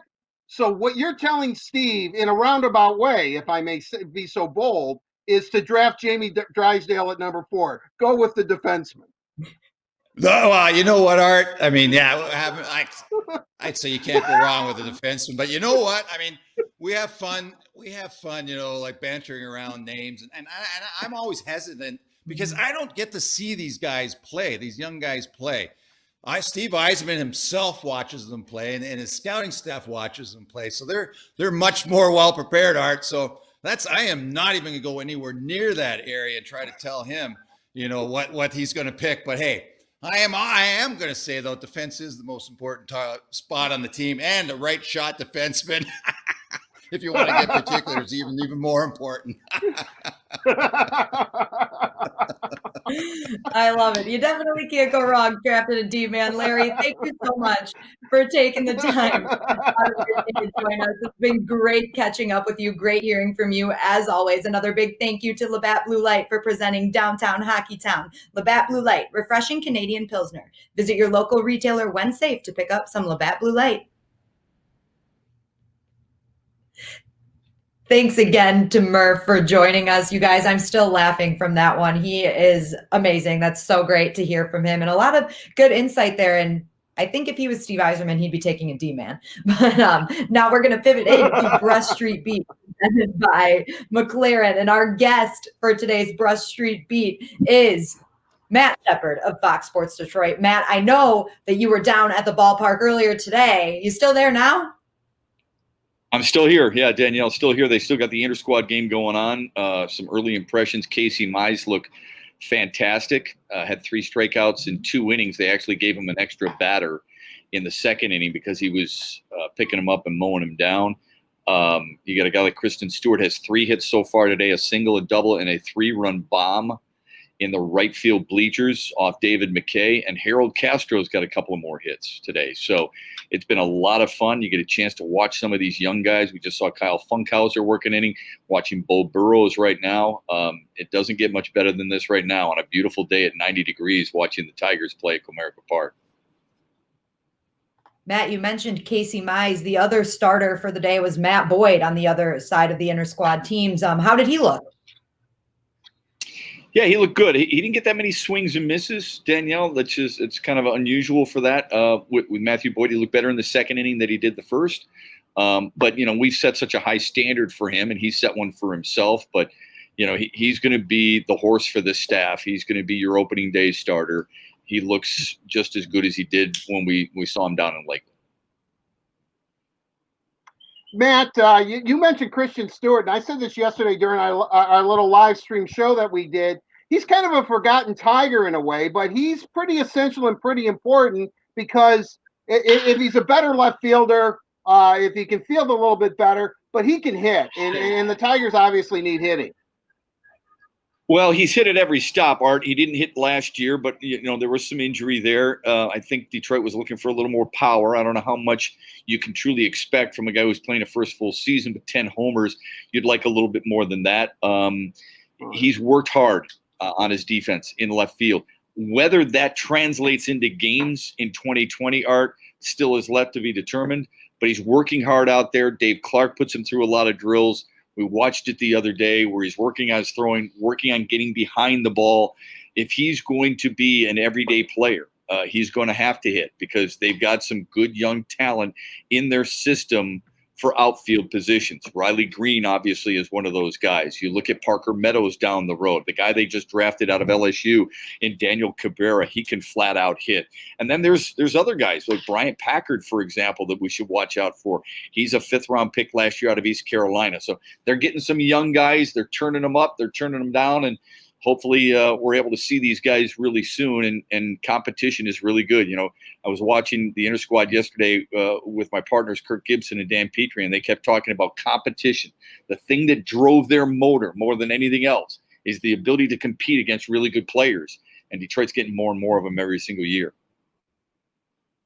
Before we continue this, Shep, I got to tell you, I dig the mask. Did you make that? That's awesome. You like that? You like that, Daniel? Yeah. My wife got this for me, so I got a couple of different versions, and we're always being responsible here at Comerica Park with the mask. Got to make sure we keep them on, but for you guys, I decided to just leave it hanging here for a moment. Got to represent that English D everywhere we go. Definitely. Well, I love it. I also want to. Oh, go ahead, Art. I was just gonna say, Matt, as we all know, you're a very attractive man, so thank you for doing that. I don't know about that, Art, but thank you. I mean, if Danielle had said that, I feel take it as a compliment. You, on the other hand, especially following Larry Murphy, it's tough following Larry Murphy, man. I love listening to Murphy. He's got such great insight, great personality. I love the hockey talk that you guys had. I wouldn't go with the goalie, Art. I'll be honest with you. I would probably go with the defenseman, but I understand where your passion lies, so that's good. Well, yeah, Murph is all about Askarov. He is about the demon. I have mentioned Askarov so much. I'm sure the next time I see Steve Eiserman face to face, he's going to either punch me or say, "What the bleep are you talking about? A goalie at 4?" But what the heck? I mean, it's good conversation. I mean, I think Askarov is really, really good. Yeah. Is he worth a 4 pick? Seriously, probably not. I guess if I had to be honest. Listen, if Steve Eiserman determines that he deserves the benefit of the doubt because of his track history, I'll believe what he says. I just want to get that young guy and some of those young guys in the Red Wings system up and playing with the parent team just like the young guys with the Tigers as well. There are a lot of good young players in this Tigers system. Same thing with the Red Wings. Our patience, and that's a tough word to always follow, right? We always talk about it with our kids. We talk about it as adults. We've got to follow that rule. We got to be patient too. But when we see the talent that some of these young prospects have in both those teams, both those sports, then we're just excited for the future, and we want the future now. Matt, I want to ask you about yesterday's inter-squad game for the Tigers. We saw some interesting storylines there. Michael Fulmer got the start. We saw a little bit of Spencer Torkelson. What did you take away from that first inter-squad game? Yeah, it was tough Danielle, it was tough to get a gauge on Spencer Torkelson. He swung at the very first pitch and grounded to short. What I took away from more than anything else is getting the opportunity to watch him take batting practice the other day and get him working with Alan Trammell at third base. It was fantastic to see him, first of all, in foul territory, working with a pancake glove, fielding ground balls with Ramon Santiago, and then go to third base and have Alan Trammell work on his footwork and his throwing motion and so on and so forth. We saw the highlights there a moment ago. Frank Schwindel went yard, Jacoby Jones with a blast, and he looks good. I mean, the bottom line is, Danielle, this team looks healthy, right? They are excited about these inter-squad games. I would tell you this, I know it's very strange because there's no fans, but to hear the conversation on the field of play, to get these guys' reactions, to hear them screaming, I got it, to hear the sound of the ball coming off the bat and the popping of the glove from a guy like Casey Mize, it's been awesome to watch. Matt, you said something really, really interesting earlier about competition and how, Gibby and Petrie were into competition. I would imagine that, I don't know if fans can appreciate this, and we're so privileged with what we do for a living, but it's exciting, even during a rebuild, when you see the future from almost day one. As hopefully that's Torque hitting a bomb right now. That was actually Derek Hill. Derek Hill just sprang one to right a little bit, just kind of didn't get all of it. But Derek Hill with that fantastic catch, he's one of those guys, right? Right. I mean, I know, right? Exactly, number one pick. He can't necessarily hit at this level, yeah, but he was a first round pick, right? So we could talk almost ad nauseum about the names. I think what people are looking forward to is when are they going to see it? And that's the $1 million question. We all want to know when, right? Is Spencer Torkelson the future third baseman? Is Isaac Paredes a future shortstop or second baseman? When are we going to see catches like that from Derek Hill? When are we going to see Riley Green and Parker Meadows and Daniel Cabrera and Dylan Dingler, the second round pick out of Ohio State? Is Jake Rogers going to come into his own? And then the pitching staff, we talk about those big four names of Mize and Manning and Skubal and Faedo, but Joey Wentz, even though he's hurt, he's a guy for the future. Franklin Perez, I mean, when we saw him down there at spring training, you guys, he looked really sharp. If he could stay healthy, he might have as good a stuff as anybody else. And we remind ourselves that Spencer Turnbull and Tyler Alexander are still relatively young. So there are so many guys to watch and so many great storylines with this ball club. I cannot wait for us to get on the air on Fox Sports Detroit and start sharing them with you and everybody else. While we're talking about competition, the Tigers only have a couple of weeks before they are supposed to start their season. The opener is in Cincinnati, and the position that is still posing some question is third base. And from what you've seen so far, who do you think has the edge at third? And is there potential for a change there before opening day? Yeah, it's a great question. I think you're absolutely right. The two positions, if I can use the bullpen as a position, the two positions that I think are most uncertain right now is third base, and then who's going to make up the relief corps besides Buck Farmer as the setup and Joe Jimenez as the closer? Will we see Brian Garcia? Will we see David McKay and guys like that? Third base, I would guess Jamer Candelario has the slight edge right now, Danielle. He's worked really hard.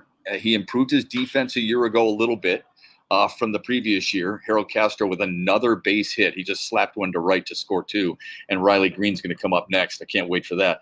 Dalwell Lugo came in. He wasn't in the kind of shape I think a lot of people expected him to be. But Candelario used this 3-month layoff to work with Robinson Cano in the Dominican Republic and worked with him on mind and body. Doing a certain routine, having confidence in yourself, working with your leg strength. That's encouraging that he's constantly looking at ways to get better. These guys see it, though, you guys. They see just what you and I see. They see the drafting of a Spencer Torkelson or a Gage Workman or a guy, like Trey Cruz, a Daniel Cabrera in left, a Dylan Dingler behind the plate. They recognize the talent that's up and coming. They know that they've got something to prove on a day-to-day and year-to-year basis, and that's a positive. That's a big deal, man. Matt, I have to ask you this question. We go Dingler's back. going to lead off here. Dingler's going to lead off this inning Dingler? here, you guys. He's going to, Dylan Dingler. He's the second-round pick out of Ohio State. Seen him taking some batting practice. Seen him working on blocking a little bit better behind the plate. So it's been fun. That's the thing, Art and Danielle, that I feel bad for with the Tigers. This year was going to be huge for the development of these young guys in Toledo. And I'm not saying Dingler would have been set in Toledo. I'm just saying the young guys in general. They need at-bats. I mean, think about it. Spencer Torkelson played 17 games for Arizona State and had 80 at-bats. I mean, they were good at-bats, right? Plate appearances, I should say. And a lot of them were good at-bats. That's why he's an All-American. That's why he's a Golden Spikes finalist. That's why he is who he is. But how do you replicate those at-bats? How do you get those innings for a guy like Tarek Skubal, who you expect to be up with this parent team? That's the thing that will make it difficult for this season, unlike any other, for a lot of these young guys for Detroit. Things will definitely be interesting, Shep, especially the next couple of weeks here. Unfortunately, we are out of time for Brush Street Beat this week. We appreciate you joining us today. Enjoy the rest of your day at Comerica Park, and we will be checking in with you very soon. Will do. Hope to see you guys here at the ballpark, too. Definitely, very soon. Man, also, a big thank you to McLaren for presenting Brush Street Beat this week and every week right here on the Word on Woodward. Guys, we just got to look in at the big league summer camp, but your little leaguers can also take part in some Tigers summer camps. That's right. Tiger summer camps are still happening. Each camp is 1 week long, 30 hours of professional instruction, full Tigers uniform for each player, tickets to a future Tigers game, and a camp Zoom meeting with a Tigers player, coach, or alum. The Tigers promise to put on a first-class camp that will operate in full compliance with the state of Michigan COVID-19 summer camp guidelines. Register your Tiger at tigers.com/camps. Again, guys, that is tigers.com/camps. And now, it's the moment that you've all been waiting for. Well, I can't really say you all, but I know Art has definitely been waiting for this moment. It is time for our headliner featuring Casey Mize. All right, thank you, Daniela. It is time for the headliner brought to you by Miller Lite, and let's bring in Tigers pitcher Casey Mize. Casey, thanks for joining us. Really appreciate your time here on the headliner. Yeah, thanks for having me. I'm excited to join you.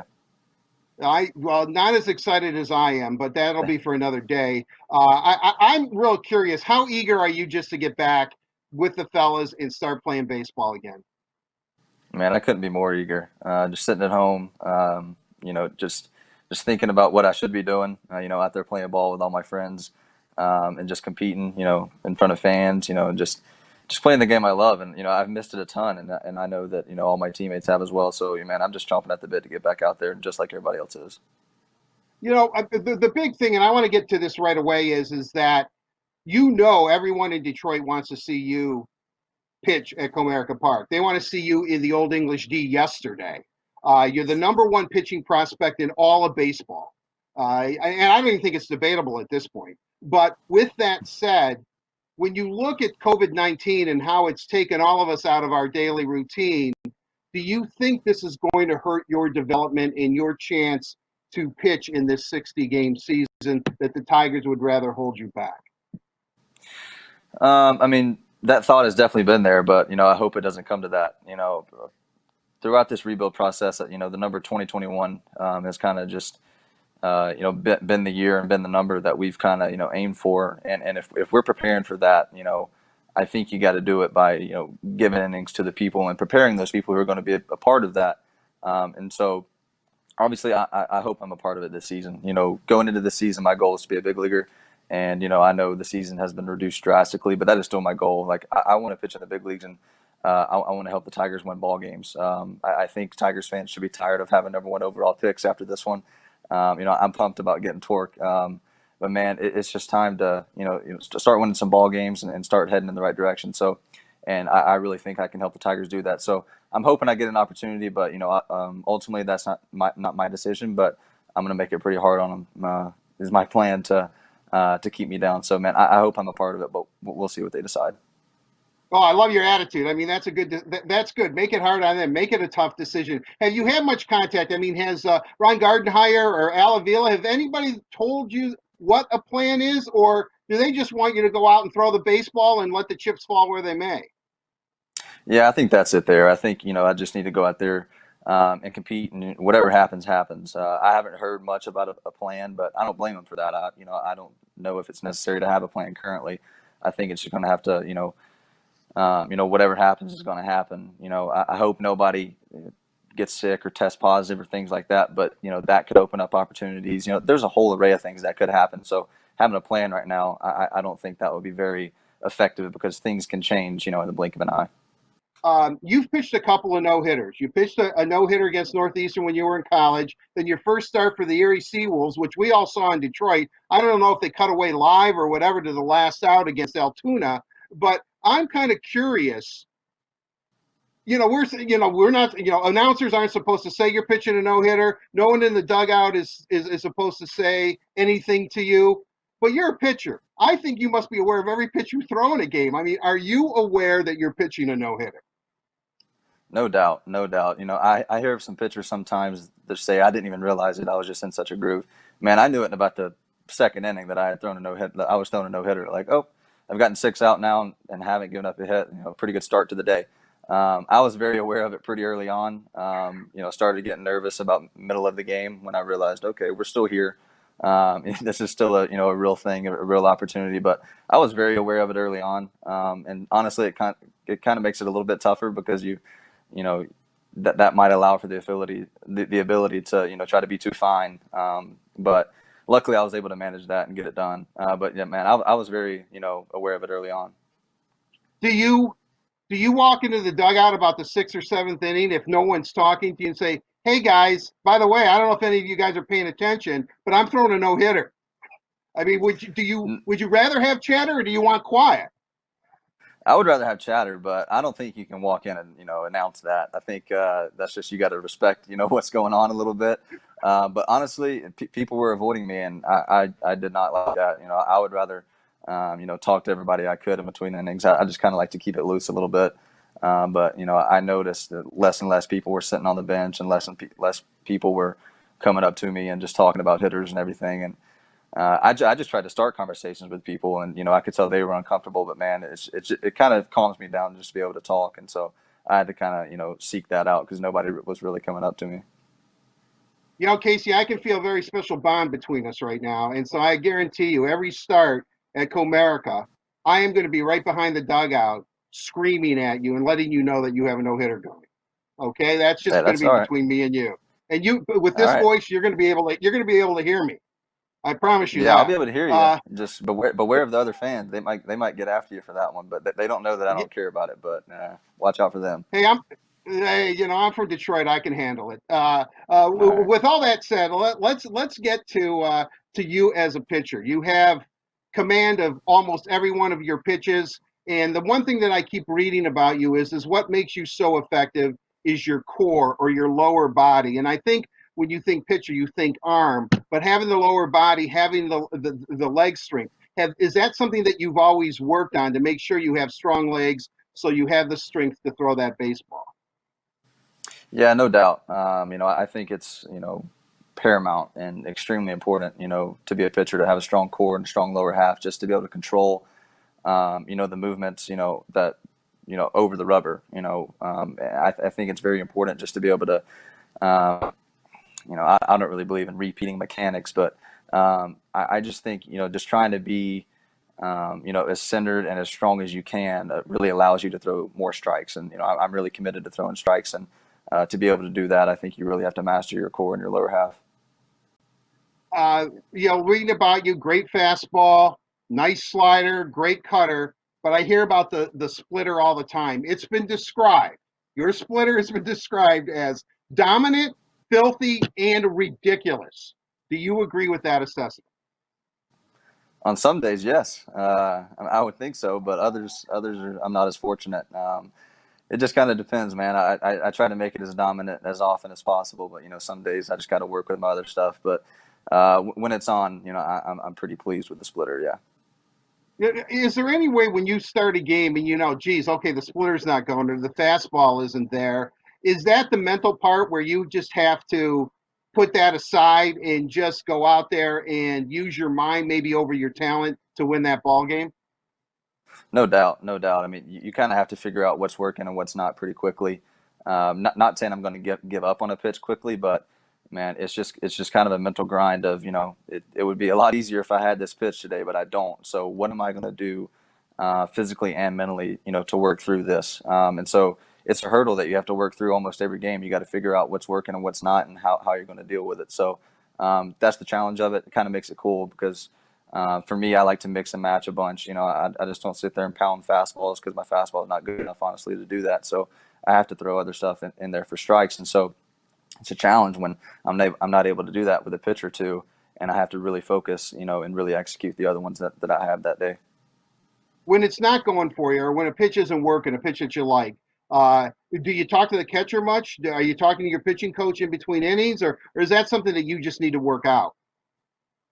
No, I'm definitely seeking out as much help as I can get. Obviously, I know my body the best, and so I'm going to try to figure it out myself as well. But I'm looking at my catcher like, hey, what do you see? Am I flying open?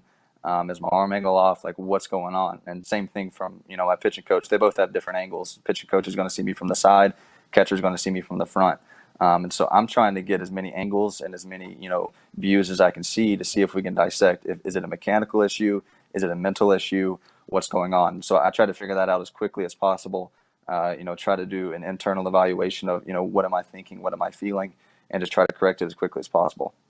During the course of a game, I mean, I'm from the era when I grew up and watching the Tigers play, is that the brushback pitch was part of baseball. It seems today that if you get close to a guy like 8 inches away from him or something, he all gets all PO'd at you. I mean, are you cognizant of that? Or if you have to brush a guy back, you're gonna pitch inside. I mean, that's the nature of the game. Yeah, it's definitely evolved. But man, I really believe in owning the inner half of the plate. It's kind of become foreign to hitters, man. I mean, everybody's just throwing breaking balls away from them and trying to locate the down and away fastball, which both have extreme value. But I still find a lot of value from throwing inside, especially like I said, my fastball's not the most dominant pitch, so I really have to locate that thing in and out. So I really believe in pitching inside and sometimes pitching really far inside, to set up some stuff off the plate or try to run something back that starts at their hip and comes back in or whatever it may be. I really believe in pitching inside. I think there's a lot of value to it, and sometimes if you got to back them up off the plate, you got to do what you got to do. And I know some guys kind of get mad at that, but it is what it is. Part of baseball. I think of Mize, Struble, Manning, and Faedo, and I naturally think of Maddox, Glavin, Smoltz, and Avery. Smoltz and Avery, two good Michigan guys. But with that said, I mean, this lineup, this young arm lineup, these starting pitchers, you guys can make history. I mean, do you believe that? Because I certainly do. Man, I really do. I kind of mentioned those Braves not too long ago. And I think it's just a really good model for us to try to follow. Very tight knit group, just dominant rotation. And I think that, that's kind of been the plan, up top from the Tigers to try to, build this rotation. And man, we have a really good stable of arms that we're building. And it's just exciting. Those guys are extremely talented and are going to provide a ton of value. And I'm just really happy to be a part of it, man, because I think we definitely could be building something, like those Braves. And so I'm just excited to see it play out. We're just going to keep working to try to make it happen. How important is it to have chemistry with those guys? I mean, to me, when I see the four of you together or the interaction, it certainly seems like Faedo's the ringleader. I mean, he seems to be the guy that's kind of, messing around all the time. Not that you're not either, but you know what I'm saying? I mean, how important is that to start together, come up together, hit the Tigers together, win a world championship together? Yes, it's important, that we're spending time together currently, to try to lay a foundation for what's to come.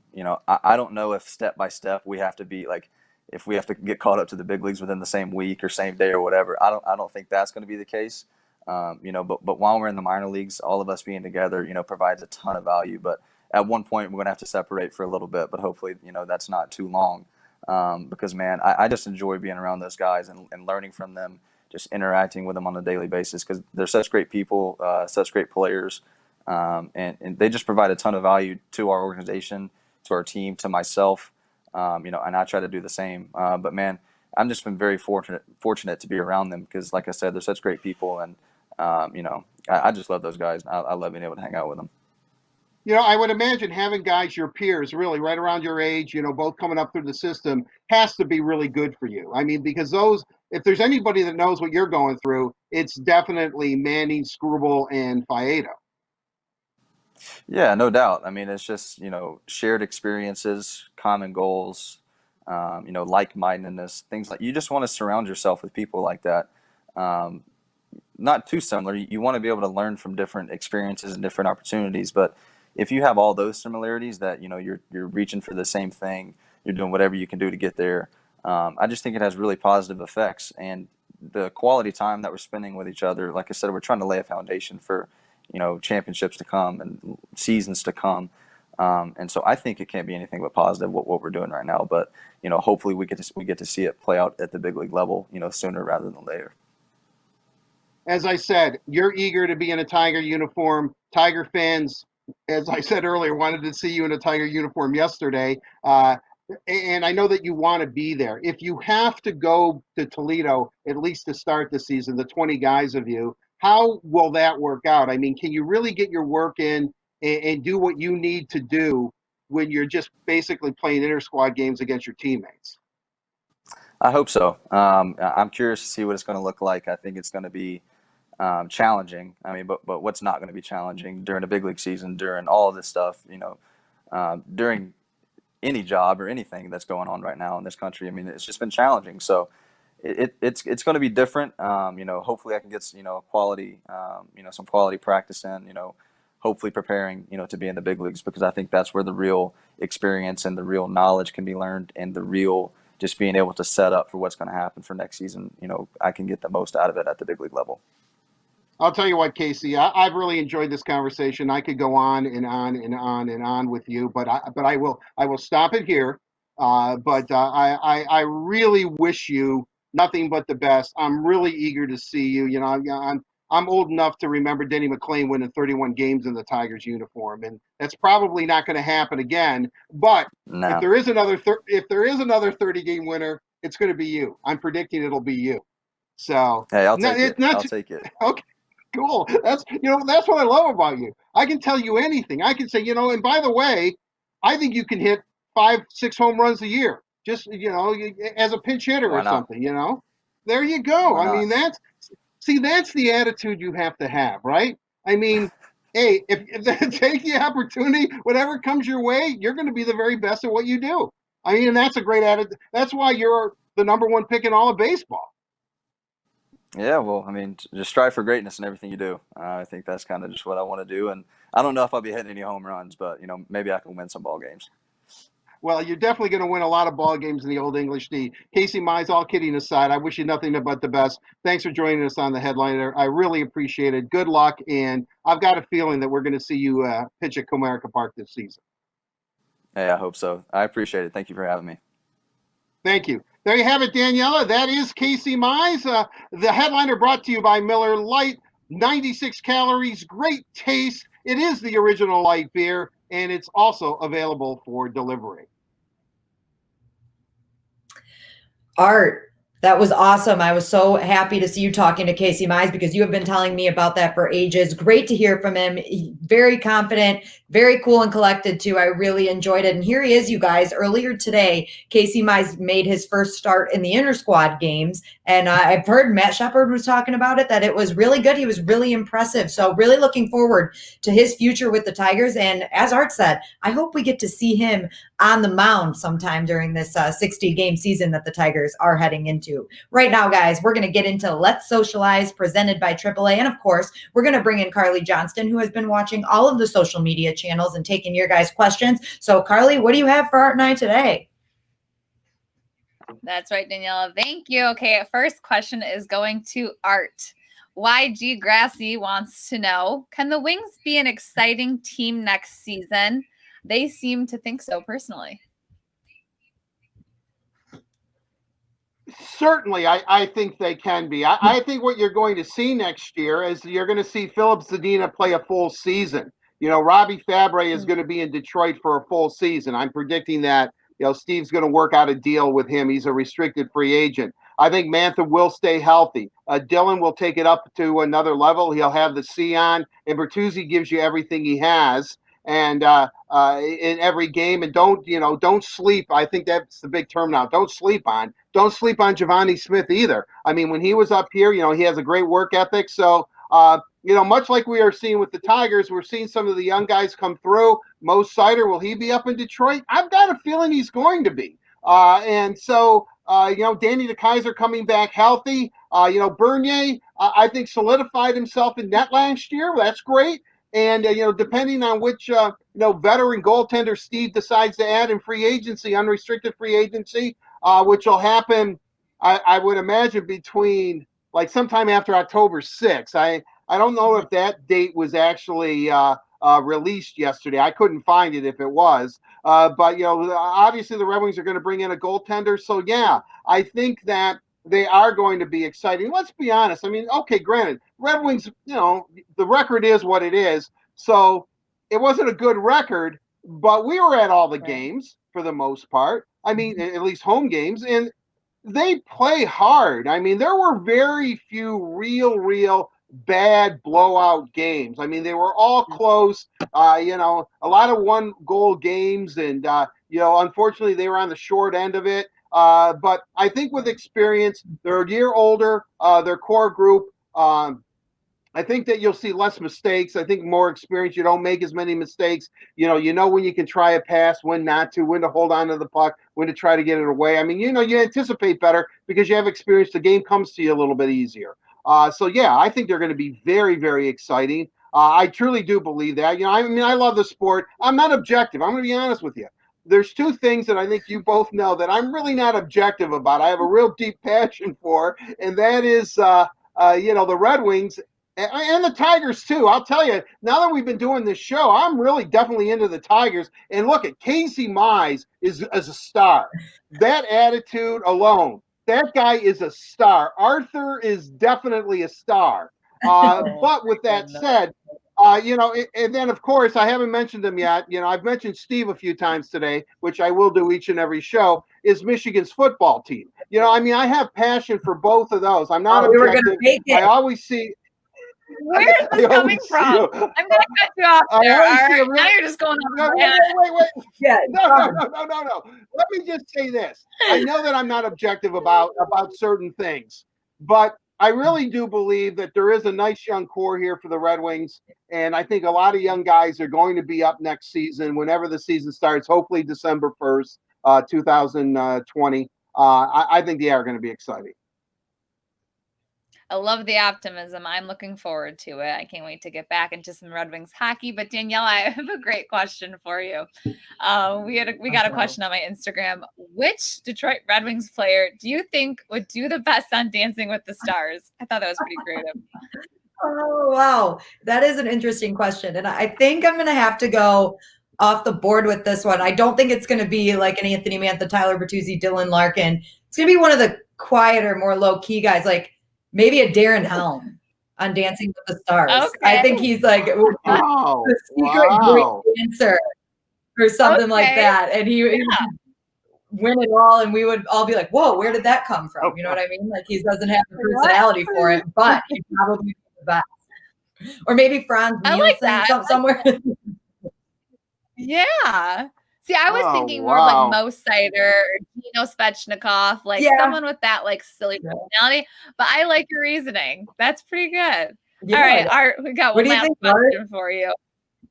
Yeah, what do you think? Well, I'll tell you what. I immediately felt of the Phillips or the Phils, Philip Zadina or Philip Hronek. I think that both of those guys would be. They're a little bit quiet. They're a little bit shy because they're a little bit younger, just a smidge younger than some of the core Red Wings that we just mentioned. I think Darren Helm would be a stunner. That way, if he were, I mean, Daniela, if he were the best dancer on the Red Wings, that would be the talk of the room forever. Blashill would bring it up. Maybe even Steve would mention it. I mean, that would be incredible. I mean, he has speed. He has the legs. We know that. He's a speed demon. But right. wow, Helmer, wow, unbelievable. He's a girl dad, so maybe he has those moves. Maybe he dances with the girls. You never know. Yeah. All right. So, That's Art, we true. have one question for you as well. Who is one player you wish the Tigers would not have traded in the last 10 years? Wow, last 10 years. Wow, that takes me to 2010. Wow. God, boy, I'm gonna have to think for this for a second. A pitcher, guy that they haven't traded. Well, you know what? I'll tell you what. The name escapes me, but it was an infielder that they traded. There were actually two. They're both infielders, and I forgive me for not knowing their names. The one infielder that they traded to Toronto, who ended up being an all-star, and then another infielder, I believe it was an infielder, they ended up trading to Cincinnati. I think that those are, the two guys that, if you look at it now, those were the, I mean, their names are on the top of my mind, but I don't have them right then. I would say that would probably be. And when both of them, I know when the guy was traded to Toronto, that there was some, I can see him. I think it starts with a T. But Is it Devin? he was supposed to be. What was it? Devin Travis? Travis. Devin Travis. Yeah, I'm gonna. Yeah, I think that is the guy. And then there is also one. Then there's also one in Cincinnati. People are probably at home saying, "Well, geez, you can't even remember their names. How big of a loss was it really?" Suarez. They were losses. But there was a guy they traded to Cincinnati.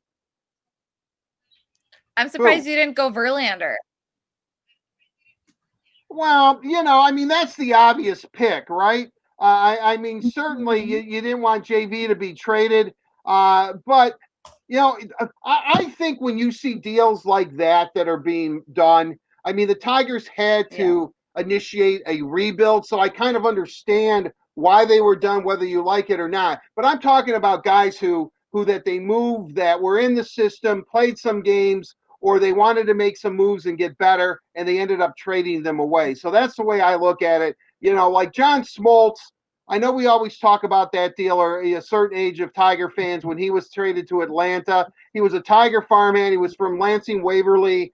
He turned out to be a Hall of Fame pitcher. But they got Doyle Alexander, who really was a Baltimore Oriole for a long time, but they got him from Atlanta. And Doyle Alexander was 10-0. He won his first 10 games as a Tiger starter, got them into the playoffs. So, I mean, granted, you look back on it now, but at the time, that was a pretty good deal. Do I regret them trading Smoltz? Yeah, I think probably Smoltz, who's a Michigander, he probably feels the same way. But they're two guys. And you know what?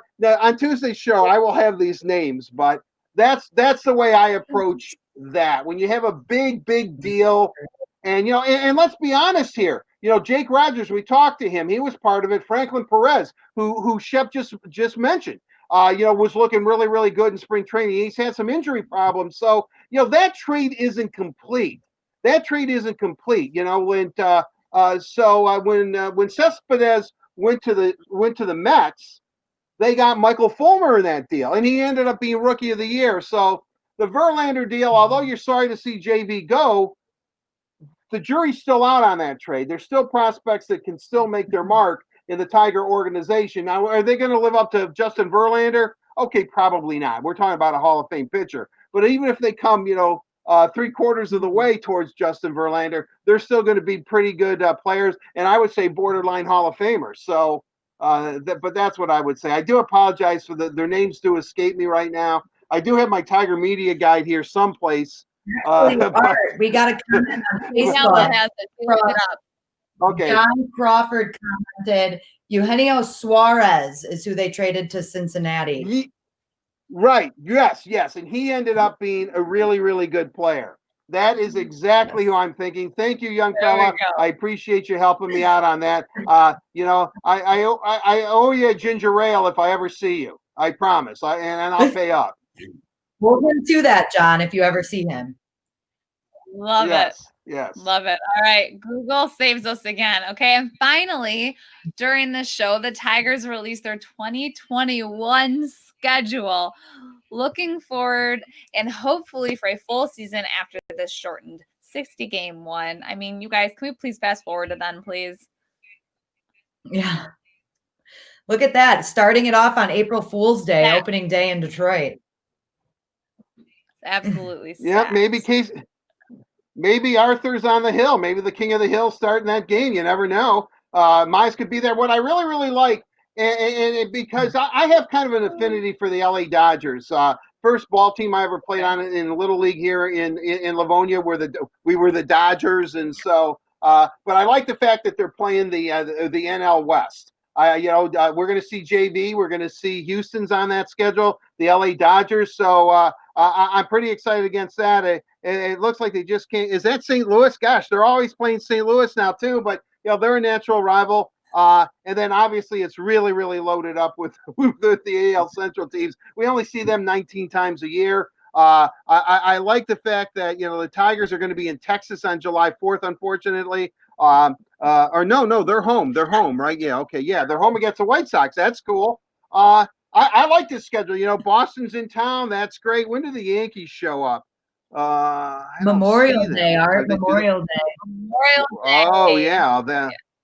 All right. Well, Memorial Day is the one that's in May. Okay. Yes. So the Yankees are in town, and are they in town, or is Detroit there? Blue is home. Is home. blue White shit. is away.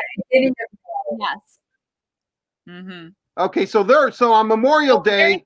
Oh no, Memorial Day they're here. Yeah. I got Memorial Day as May 1st for some reason, which is stupid. Yes. Yeah, that'll be great. So yeah, pretty impressive schedule. I think that schedule is actually going to come off. I mean, I really do. I think that that by the time we'll have hopefully this under control enough to whether it's a vaccine or whatever, but COVID-19 will be we'll hit the curve and cases will start going down. I think we all pray and hope for that every day. I love that new schedule, and I'm really, really hoping. I'm really hoping we see Arthur Mize on the mound in this 60 game schedule at Comerica Park. I think. Look, you saw that interview. I mean, that guy. He's not cocky. You know what he reminds me of? And Tiger fans will remember this. He has the talent of Justin Verlander, but he has the bravado of Jeff Weaver. Jeff Weaver was a nutbag on the mound. He really believed in himself a lot. And I like Jeff Weaver. I always have. But I think if you combine that, Casey Mize combines that, and JV was also a real competitor. I'm not saying that, but what was supremely confident. But I like that makeup of Casey Mize. I think that, and I also think that Auburn must be a pretty good school. I don't know much about it, but he's a really well-spoken young man. And I think that Arthur, the King of the Hill, Mize is definitely going to.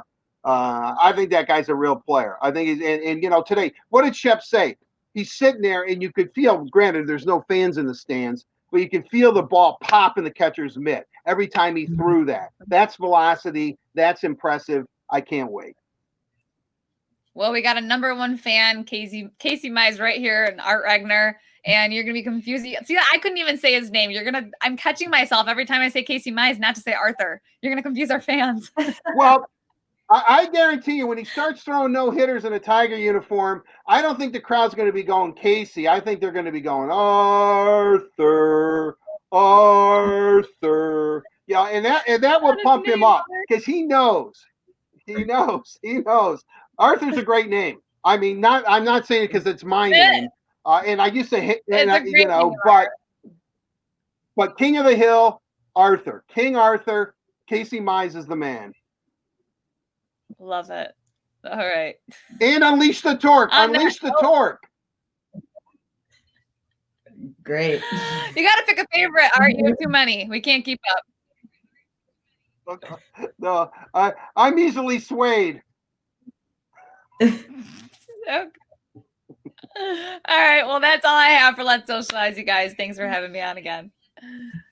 Of Great course, job, Carly, Carly. thank you. And a thank you to AAA for presenting you Let's Socialize right here on the Word on Woodward. AAA says thank you with free roadside assistance for first responders and healthcare workers fighting to defeat COVID-19. You protect us by going to work every day. Let AAA protect you on the way there and back. Art, I cannot lie to you right now, and I'm sure Carly is feeling the same way. My cheeks are hurting. You are making me laugh so hard today. It's so hard to hold that smile.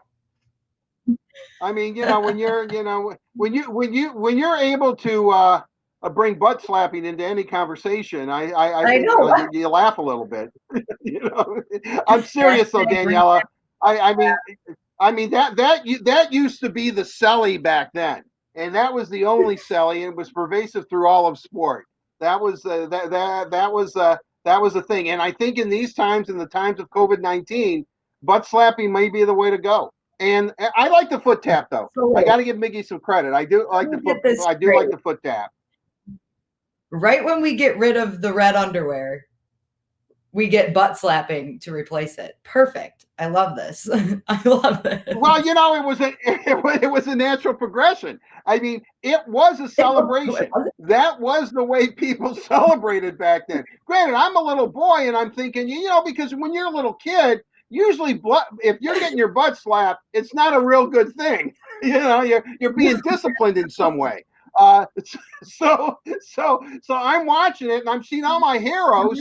When they do a good thing, people are slapping their butts, and I'm thinking, what the hell is going on here? I'm very confused, And but I eventually worked it out. My world is topsy turvy. It's been turned upside down. I was more upset about that than I am a global pandemic. Oh my God, get your priorities straight, kid. All right. Well, as I said, my cheeks really hurt. So we're going to call it at that one for today. Thank you guys so much for joining the Word on Woodward presented by Raymond. Empower your purpose with Raymond. And make sure you tune in every Tuesday and Thursday starting at noon. So we'll see you guys on Tuesday.